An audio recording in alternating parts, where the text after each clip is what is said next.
The country music conversation going on right now in the US is both irritating but also a prime example of just how good the state is at co-opting one's anti-state revolutionary genres of music for its purposes, therefore turning a genre of music against the populations and ideologies that were foundational to its roots to begin with.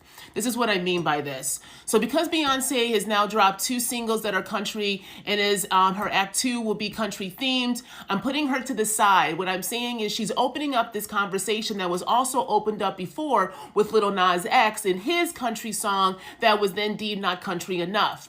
And we get these kind of same circular, kind of reductive ass conversations over and over about whether it's country enough because of the genre, and the genre and country aesthetic is 2 different things. And then real y'all, these are reductive ass conversations and questions because 1, everything is stolen from something else. We live in an imperialist, settler colonialist state. So of course country music is black in origins like everything else. Of course the land and food in America is indigenous and black in origins like everything else. Everything in the US is based upon stealing it from somebody else, co-opting it, and then saying it's yours in origin, right? That's a circular conversation that gets us to not actually get at the heart of something, because at the same time that country is, yes, black in origin, it is also anti-state in origin, regardless of the demographic in which who is engaging in it at its foundations. And that's what we don't want to talk about.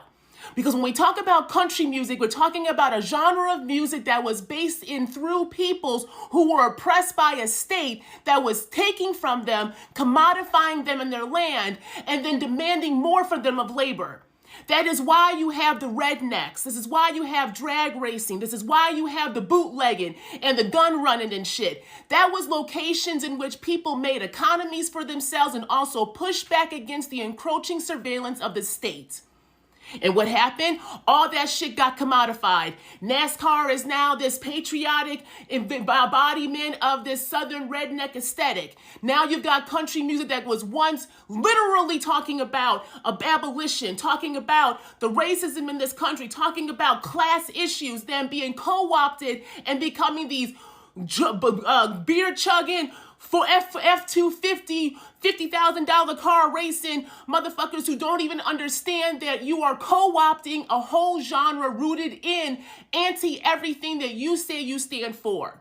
So what we are seeing is just how good the state is at making those a tool and fool for its purposes. And why would you want to be a tool and fool for a state that doesn't even like you either?